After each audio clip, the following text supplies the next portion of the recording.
Hello, I'm Sophiralou and welcome to my channel.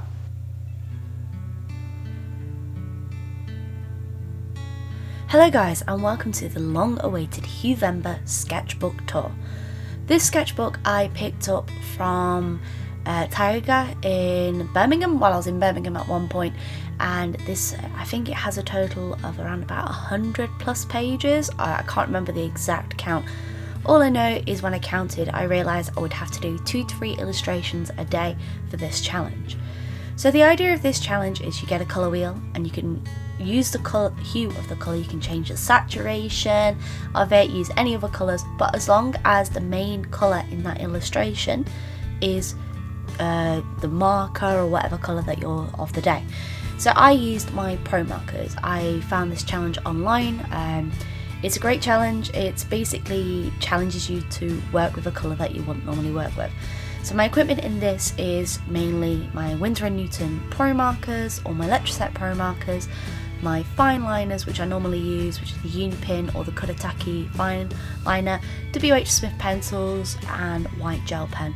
There is a mixture of a few different mediums in here, and I did try some different ink lining just to see how I felt with it, but full list of the equipment is down below. So pretty much every day I decided I wanted to create a character and have this character and her familiar or her friend interacting. So you'll see the similar illustration of this elfin girl with this dragon-like creature. The story behind them two is that she works at a dragon sanctuary that rescues lost and abandoned dragons from their mother's nests, and they raise them. And he was a cracked egg, so he was born without wings, so he almost becomes her best friend and he helps her at the sanctuary. And that was the sort of idea I was going for with going through them and sorting them out and doing like this. The idea is I wanted the continuous illustration of them two throughout the entire Huevember. And then the other illustrations was kind of whatever I fancied on the day or whatever colours I fancied doing on the day. I set myself a challenge of mainly only working in the one colour instead of trying to interact too many other colours in it. I just really wanted to make that one colour shine and figured almost these were like one marker challenges where I could test my limits and try out what I wanted to do. Some of the colours I definitely learnt that I struggled with more. I think I definitely struggle with red and orange colours. I don't find them as inspiring as other colours. I also kind of struggled with purple. It's really weird. I've kind of changed the colours that I really like working with, and this really showed me like I need to use more colours and experiment more with colours in my repertoire to improve.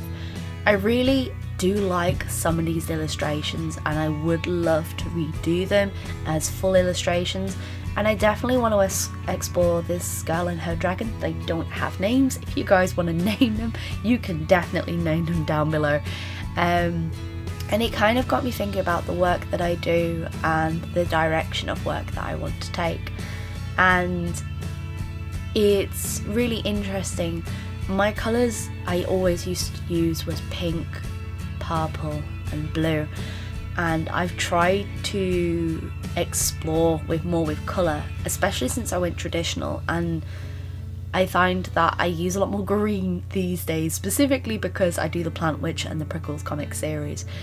You may notice in here the original plan was, because when I first counted them, I think I only ended up ripping 2 pages out of this sketchbook because it just wasn't working for me at all. But the thing that I definitely noticed was I really like to draw witches and I really like geometric shapes. And the thing is with this book, it's not massive. I think it's roughly 5 inches by 5 inches. So it was forcing myself to work in a smaller area and to try and see what I could do to fill the negative space with the colour to make it more interesting. I find sometimes that when you're working with something that you wouldn't normally do, that it's quite interesting, and that's why I love these monthly challenges and why I highly encourage anyone to do monthly drawings or try monthly drawings, because it is just so much fun to see what you can create within a month.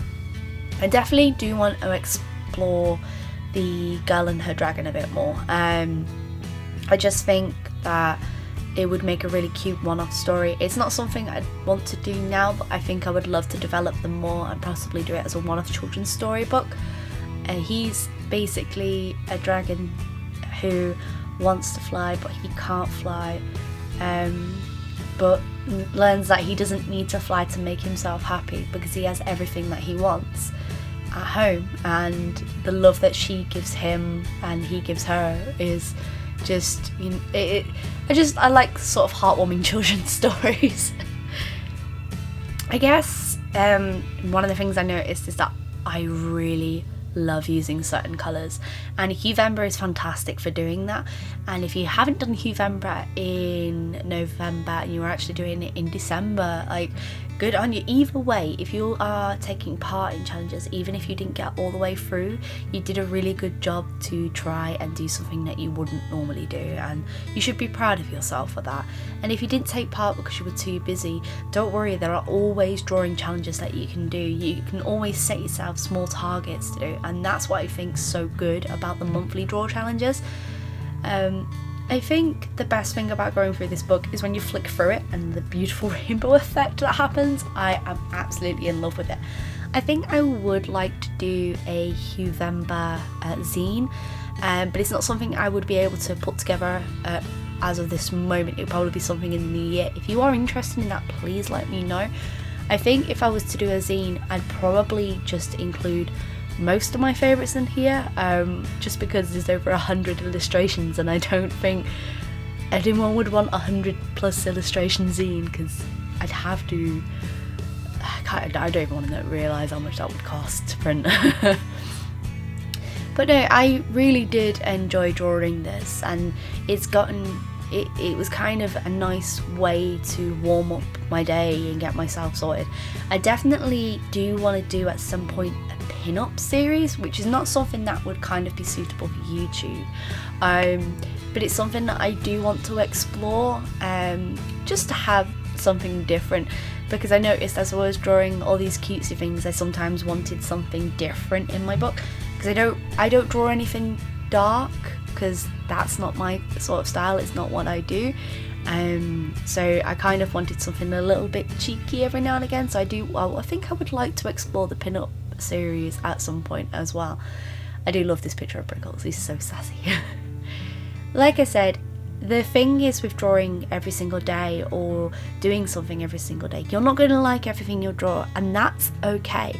Some of these illustrations I love, some of them I absolutely hate because the proportions are off, or something's wrong with it, or something quite didn't go the way I wanted. But when you look through the book, you can see the journey that you've gone through, and you can enjoy what you've done, and that is what's important. Don't think that everything that you have to do is perfect. Just love what you do and enjoy drawing, and that's the message that I always want to get across. And so we've come to the end of this Huevember sketchbook tour. I really enjoyed doing it this month, and thank you guys for following along the journey with the Huevember on my Instagram and Twitter. If you guys ever want to check out any monthly challenges that I do, make sure to always follow me on social medias. I try and do as many monthly challenges, or try and draw daily if I can. But I hope you guys have enjoyed this tour. Maybe like, comment and subscribe if you wish to see more content. But as always folks, stay creative.